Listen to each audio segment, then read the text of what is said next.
Bonjour, bienvenue sur ma chaîne. Alors on se retrouve aujourd'hui pour une nouvelle vidéo pour analyser une application sur la valorisation des sorties de stock. Donc nous allons voir la méthode du CUMP et la méthode du PEPS.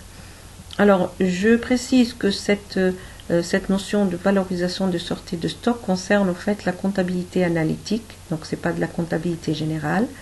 Qu'on appelle aussi la comptabilité de gestion. Donc il s'agit en fait ici d'utiliser deux méthodes pour valoriser les sorties de stock, à savoir la méthode du coût unitaire moyen pondéré et la méthode du première entrée, première sortie, qui sont deux méthodes en fait préconisées par le plan comptable général et qui sont également fiscalement admises. Sachant qu'il existe aussi d'autres méthodes de valorisation de stock, mais qui ne sont pas retenues ou prévues par le PCG, comme la méthode du dernier entrée, premier sortie, DEPS.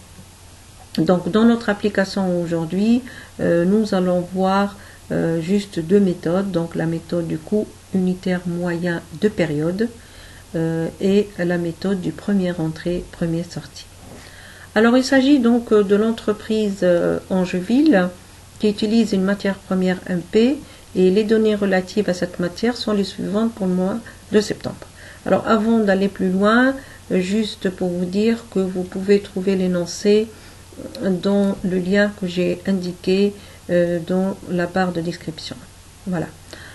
Donc je disais les données relatives à cette matière sont les suivantes pour le mois de septembre.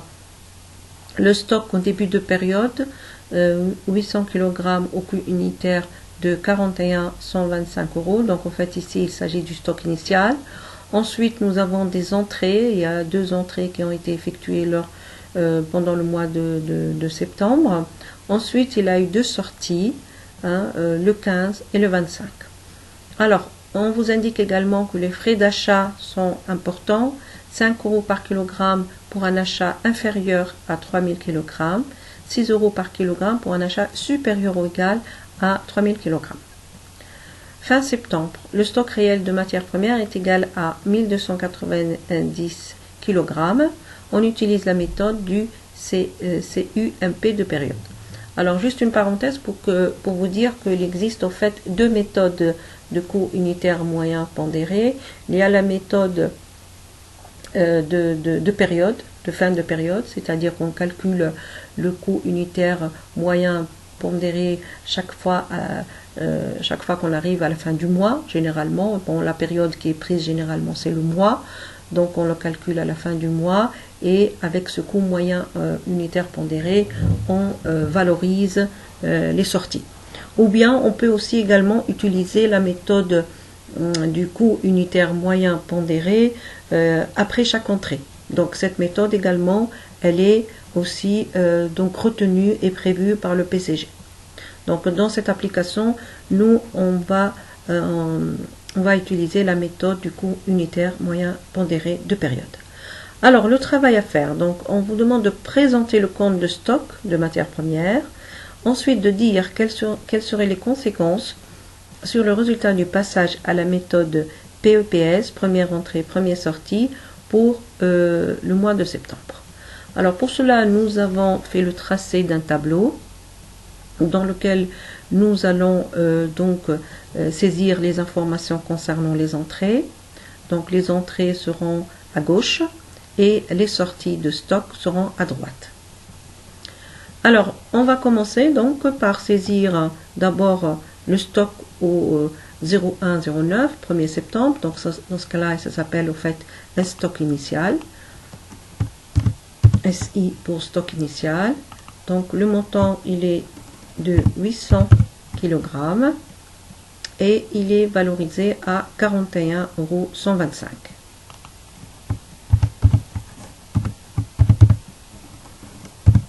Alors le montant en euros sera de 32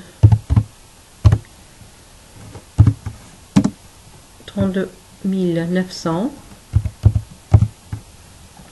Ensuite, l'entreprise a effectué une première entrée, donc un premier achat le 10 septembre. Donc on va indiquer entrée du 10 et le montant en quantité de cette entrée est de 2500. Alors, pour déterminer le coût unitaire, on va partir du prix d'achat, puisque on indique ici un prix d'achat. Donc le prix d'achat il est 35 €, mais on a aussi des frais accessoires. Et ces frais, ils sont déterminés selon le montant. Donc là, ici, on a un montant de 2500, donc on est dans ce cas-là. Le cas où les frais sont égaux à 5 €, puisque 5 € par kilogramme pour un achat inférieur, strictement inférieur à 3000 €. Donc on va ajouter 5 € à 35 €. Donc on aura un coût unitaire du coup de 40 €. Alors 40 € multiplié par 2500, donc on aura 100 000.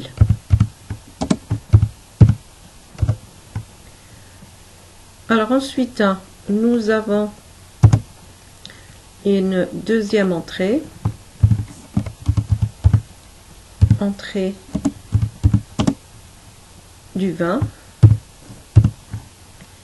La quantité, elle est de 3000. Le prix d'achat, il est de 40 €. Donc ça, c'est le prix d'achat. Pour déterminer le coût d'achat, on va rajouter les frais. Donc les frais, puisqu'elle a acheté 3000 kg, ils seront de 6 €, puisque 6 € par kilogramme pour un achat supérieur ou égal à 3000 kg. Donc on aura un coût unitaire de 46 €.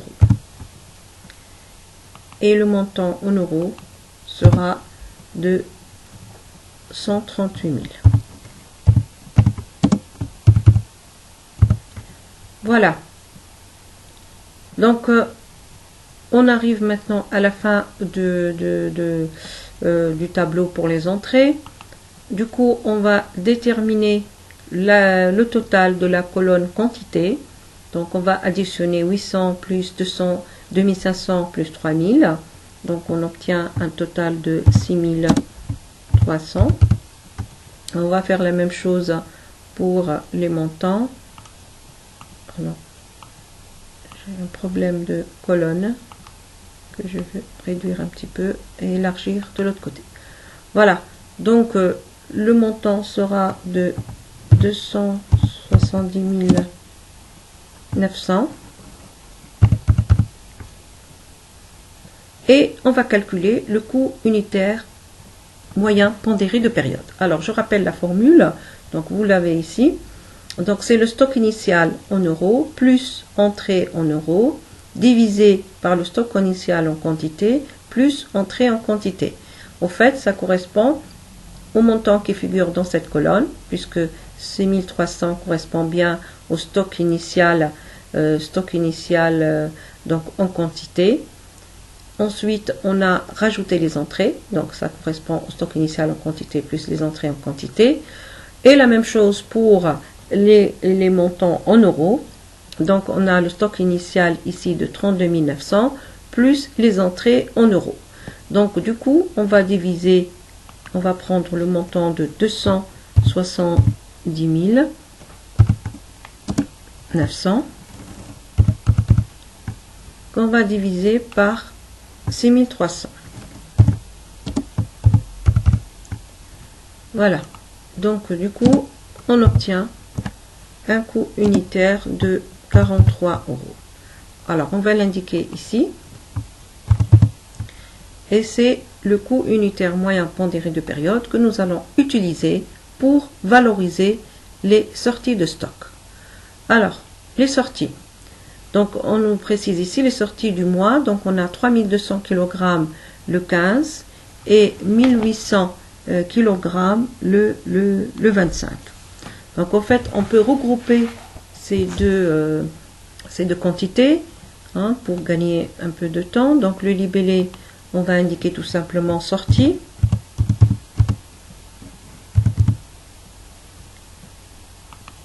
et on va faire la somme des deux sorties, donc celle du 15 et celle du 25. Donc 3200 plus 1800, donc on a 5000.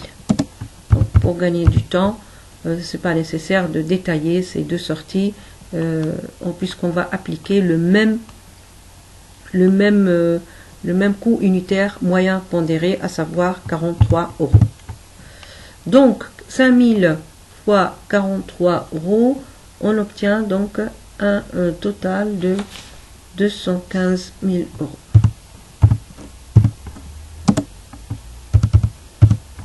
Voilà. Alors, donc là, on a les entrées, on a les sorties, donc il nous reste le stock final. Alors le stock final, donc là, pour déterminer le stock final, on va revenir à l'énoncé, puisque nous avons une précision concernant ce stock final. Fin septembre, le stock réel de matières premières est égal à 1290 kg. On utilise la méthode, etc., etc. Donc en fait ici, l'entreprise elle a effectué son inventaire et elle a trouvé que son stock final réel, il est de 1290 kg. Donc nous allons utiliser ce stock réel, mais cette méthode comporte un risque, c'est-à-dire que nous, on va tenir également compte du stock théorique. Donc on va le calculer par la suite pour voir s'il y a effectivement une différence entre le stock réel et le stock théorique. Donc à ce stock final, on va lui appliquer également le coût unitaire pondéré, donc 43 euros, et on obtient donc un montant de 55 470. Voilà. Alors juste pour vous rappeler comment on détermine le stock final, donc la formule qu'on doit connaître pour les stocks, c'est qu'on doit avoir en fait une égalité entre les entrées et les sorties. Donc le stock initial plus les entrées doit être égal au stock final plus les sorties. Donc si on veut déterminer le stock final, on a le stock initial plus les entrées moins les sorties.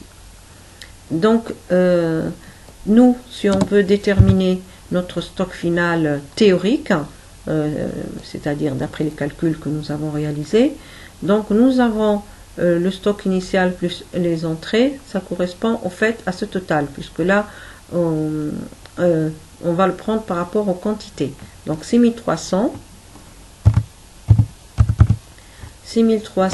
moins les sorties. Or les sorties s'élèvent à 5000. Donc moins 5000. Voilà. Donc on obtient en fait un montant de 1300 kg. D'accord? Donc là, ça correspond au fait à un stock théorique. Or, dans l'énoncé, on nous a fourni un stock réel. Donc nous allons voir la différence entre les deux. Est-ce que ça constitue donc un Mali ou un Boni? Alors le stock théorique, donc 1300 moins 1290. Donc du coup, on obtient 10 kg. Et donc ça devient un Mali. Pourquoi? Parce que nous avons pris en compte le stock réel qui est de 1290, alors que normalement le stock il est de 1300 kg. C'est-à-dire que on peut expliquer cette variation par une perte au niveau du stock, par des produits avariés, etc. Et donc nous allons tenir compte dans notre évaluation des sorties du stock de cette différence qu'on appelle un Mali. Donc en fait ici on va ajouter Mali, et le Mali donc c'est la différence que nous avons trouvée, donc c'est les 10 kg qui seront évalués également au coût unitaire moyen pondéré, savoir 43 euros, et nous obtenons un montant de 430. Voilà. Alors maintenant, on va bien vérifier si on a une égalité entre les entrées de stock et les sorties. Donc 5000 plus 1290 plus 10, ça fait bien 6300.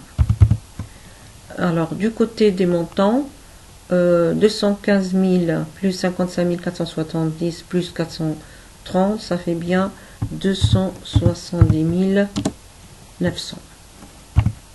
Donc on voit bien qu'il y a une égalité entre les entrées et les sorties. Nous avons bien respecté cette égalité entre les entrées et les sorties. Alors, nous avons répondu à la première question, donc on va passer à la deuxième. Dire quelles seraient les conséquences sur le résultat du passage à la méthode PEPS, première entrée, première sortie, pour ce mois de septembre. Alors, pour pouvoir répondre à cette question, on va d'abord déterminer, évaluer les stocks avec la méthode du premier entrée, première sortie. Donc, nous avons également fait ici le tracé d'un tableau dans lequel nous allons réaliser la méthode du PEPS. Donc, dans ce tableau également, nous avons deux parties.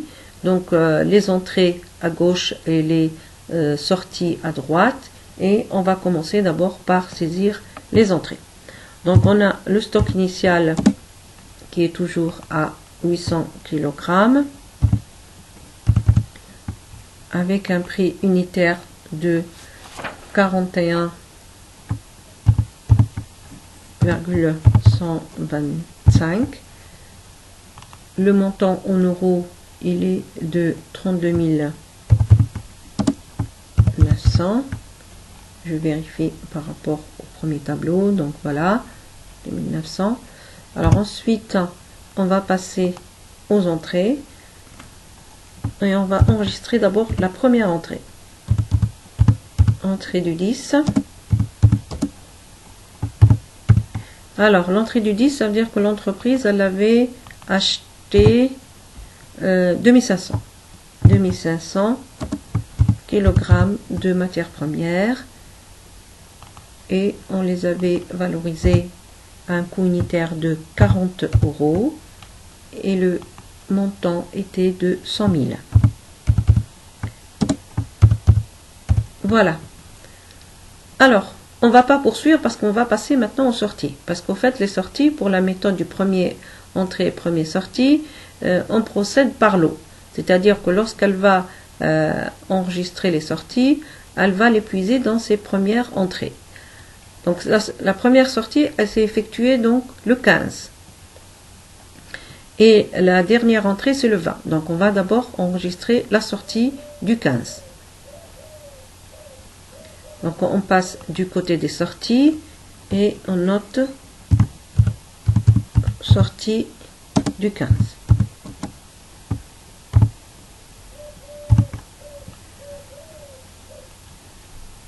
Alors je vais ajouter une petite accolade pour regrouper en fait, voilà, pour regrouper les montants des sorties pour la sortie du 15. Donc le montant dont on a besoin, c'est 3200 kg pour matière première sortie. Donc du coup l'entreprise, elle va prendre d'abord le premier montant du stock initial. Donc le stock initial, elle va prendre la totalité du montant du stock initial qui est valorisé donc à 41,125. Donc là du coup ça ne change pas au niveau du montant. On va reporter également le montant 32 900. Donc elle a besoin, nous avons dit, de 3200. Donc 3200, il lui reste 2400. Alors 2400, elle va l'épuiser dans l'entrée du 10, puisque l'entrée du 10, elle est de 2500. Parce que nous avons vu qu'elle a utilisé tout le montant du stock initial. Donc du coup, elle doit passer au montant de l'entrée du 10 pour puiser la quantité dont elle a besoin. Donc du coup ici on va rajouter 2400 pour faire le total de toute la somme dont elle a besoin et ces 2400, ils seront valorisés à leur coût d'achat. Donc ici, c'était 40. Donc on va garder le coût unitaire moyen, enfin, coût unitaire plutôt, qui a été utilisé pour acheter ces matières premières. Donc 2400 fois 40, on a 96 000.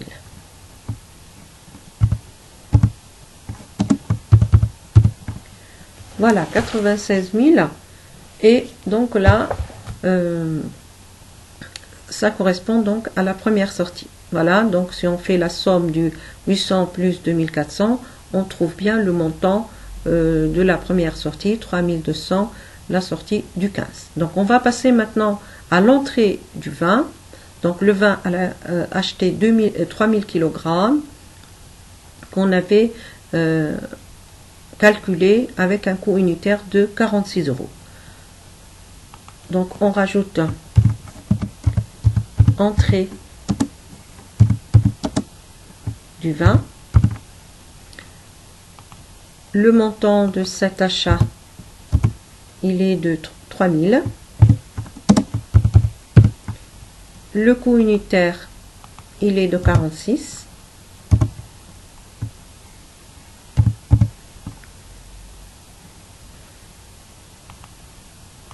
Donc les 46, 3000 fois 46, donc c'est 138 000.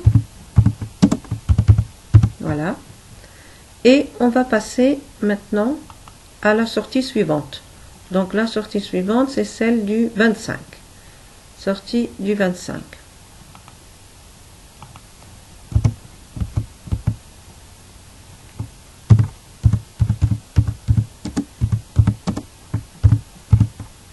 Alors pour la sortie du 25, donc là aussi je vais ajouter une petite accolade pour indiquer que ce sont des montants qui correspondent à la sortie donc du 25.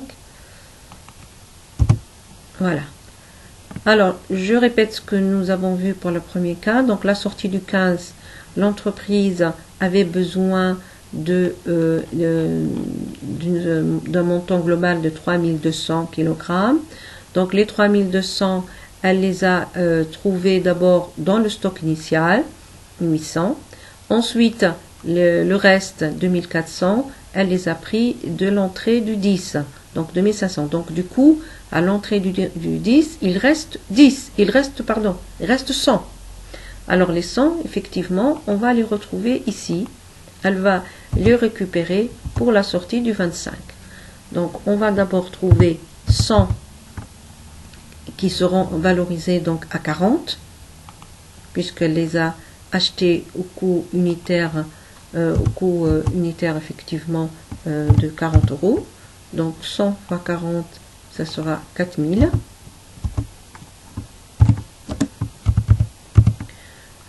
Ensuite, pour la sortie du 25, elle a besoin de 1800.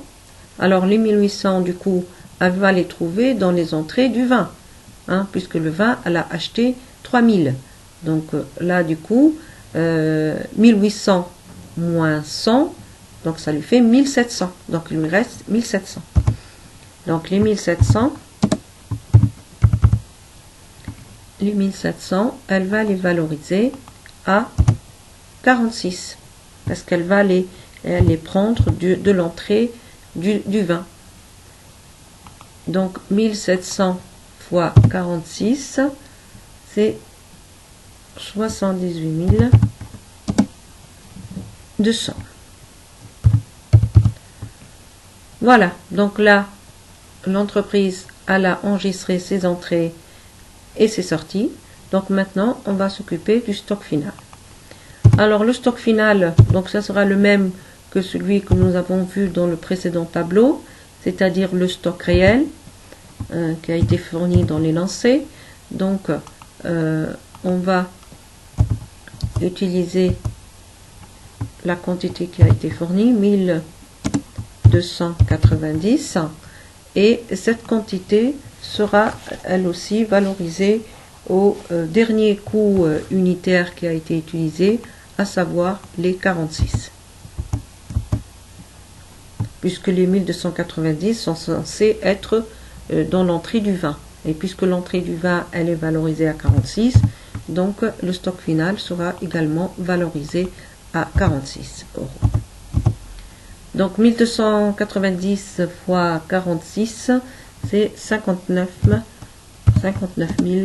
340. Après le stock final, donc là aussi on aura le problème du Mali, c'est-à-dire qu'il y aura toujours une différence entre le stock théorique et le stock final, le stock réel, et donc on aura un Mali qui aura la même quantité que le Mali que nous avons calculé dans le tableau précédent, à savoir 10 kg.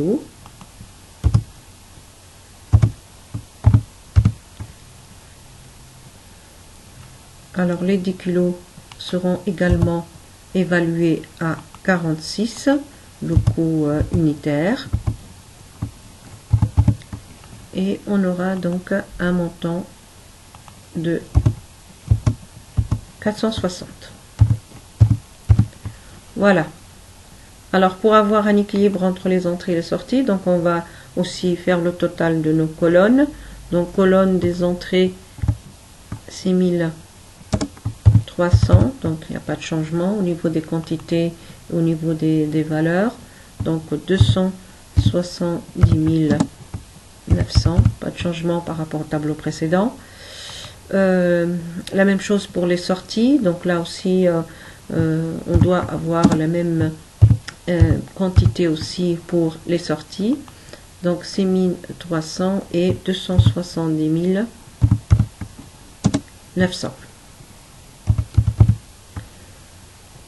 Voilà, donc là aussi on a obtenu une égalité entre le total des entrées et le total des sorties. Alors, on va répondre donc à la deuxième partie de la question. Donc, il fallait effectivement, une fois qu'on a établi la méthode du BEPS, déterminer quelles seront les conséquences sur le résultat du passage à la méthode du première entrée, première sortie. Alors, première conséquence, c'est au niveau déjà des sorties, puisque les sorties, ici, nous avons 215 000 au niveau du coût unitaire moyen pondéré, alors que pour les sorties du PEPS, donc le montant des sorties, si on fait tout ce total-là, ça remonte à 211 100. C'est-à-dire qu'au fait, on a une différence à peu près de 3 900 euros. Et donc du coup, on peut dire que le résultat, il augmente de cette variation. De cette variation de 3900. Mais il y a une perte au niveau du Mali, puisque le Mali, au niveau du tableau sur le coût unitaire moyen pondéré, il est de 430, alors que pour la méthode du PEPS, on a une augmentation du montant du Mali à 460. Donc il y a une différence de 30. Donc du coup, on peut dire en définitive, si on fait le total de 3900 moins 30, donc on arrive à 3870. Donc le résultat, il augmente de 3870. Et donc ça, c'est du point de vue fait comptabilité analytique. Si maintenant on analyse le résultat par rapport à la comptabilité générale, on va déterminer la variation de stock. Alors on sait que la variation de stock, c'est le stock initial moins le stock final. Or le stock initial ici, en valeur, il est de 32 900 moins 55 470. Donc en fait, on a une variation négative du stock de 22 570. Donc là, bien sûr, je rajoute un moins. Et si je calcule la variation du stock pour la méthode du PEPS, donc là aussi, le stock initial, au départ, il était de 32 900 moins le stock final, donc 59 340, et donc ici j'obtiens également un montant négatif de moins 26 440. Donc on voit effectivement que la variation de stock passe de moins 22 570 à moins 26 440. Il s'agit donc d'une diminution des charges égale à 3870. Donc on peut dire que le résultat il a augmenté de 3870. Voilà. Voilà, merci de votre attention. Donc n'hésitez pas à vous abonner si vous avez aimé cette vidéo. Merci, au revoir.